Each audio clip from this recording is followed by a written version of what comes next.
ఈరోజు షిప్ యార్డ్లో జరిగిన దుర్ఘటన చాలా బాధాకరం, దురదృష్టకరం. ఇక్కడ ఒక క్రేన్ నిర్మాణంలో ఉన్నది. 5 ఏళ్ల క్రితమే ఆర్డర్ ఇచ్చి పూణే కంపెనీ అనుపమ్ కంపెనీకి ఆర్డర్ ఇచ్చినటువంటి కంపెనీ. ఆ కంపెనీ ఎరెక్షన్ చేసినాక ట్రైల్ వేయకుండా వాళ్ళు వెళ్ళిపోయినారు. వాళ్ళకి ఎన్ని నోటీస్ ఇచ్చినా వాళ్ళు రాకపోవటం, వాళ్ళకు కూడా 10% ఆఫ్ మనీ కూడా పే చేయకుండా ఈ కంపెనీ నుంచి వాళ్ళకి వెళ్లాల్సినది కూడా ఆపిన వాళ్ళు రాకపోవటం. ఆ రాకపోయినప్పుడు ఇక్కడ ఉండేటువంటి ఎంప్లాయీస్ ని అలాగే లోకల్ కాంట్రాక్టర్స్ ని ఎంగేజ్ చేసి అది లోడ్ కెపాసిటీ ఎంత ఉందో అనేటువంటి ట్రైల్ వేయటంలో, ఆ ట్రైల్ వేస్తున్న సమయంలో ఇది విరిగిపోవడం జరిగింది.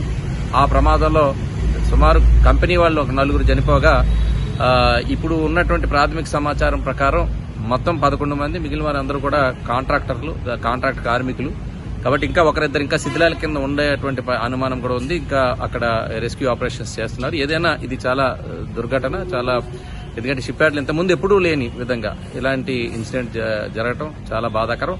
ఆ కుటుంబ సభ్యులందరికీ కూడా నా ప్రగాఢమైనటువంటి సంతాపాన్ని, సానుభూతిని తెలియజేస్తూ ఏదైతే గవర్నమెంట్ పాలసీ, ఎందుకంటే ఈ షిప్ యార్డ్ అనేటువంటిది కంపెనీ గవర్నమెంట్ అండర్టేకింగ్ కాబట్టి గవర్నమెంట్ సెక్టార్లో ఉండేటువంటి కంపెనీ ఉండేటువంటి యాక్సిడెంట్ పాలసీస్ ఏవైతే ఉన్నాయో అవన్నీ కూడా ఇంప్లిమెంట్ అవుతాయి. వారి ఉద్యోగాలు కానీ, లేకపోతే వాళ్ళ కుటుంబ సభ్యుల్లో ఉద్యోగం కానీ, లేక ఏదైతే కాంపన్సేషన్ విషయంలో వాళ్ళకి తగు న్యాయం జరుగుతుందని ఆశిస్తున్నారు. బట్ ఏది ఏమైనా ఇలాంటి ఇన్సిడెంట్స్ తరచూ జరగటం చాలా దురదృష్టకరంగా భావిస్తూ ఈ కరోనా, ఈ కోవిడ్ సమయంలో కూడా ఇలాంటి ఇన్సిడెంట్స్ జరగటం, అలాంటి రెప్యూటెడ్ కంపెనీ షిప్ యార్డ్ అనగానే విశాఖపట్నం అంటే షిప్ యార్డ్గా కనబడేటువంటి ఈ కంపెనీలో ఇలాంటి దుర్ఘటన చోటు చేసుకోవడం చాలా దురదృష్టకరం.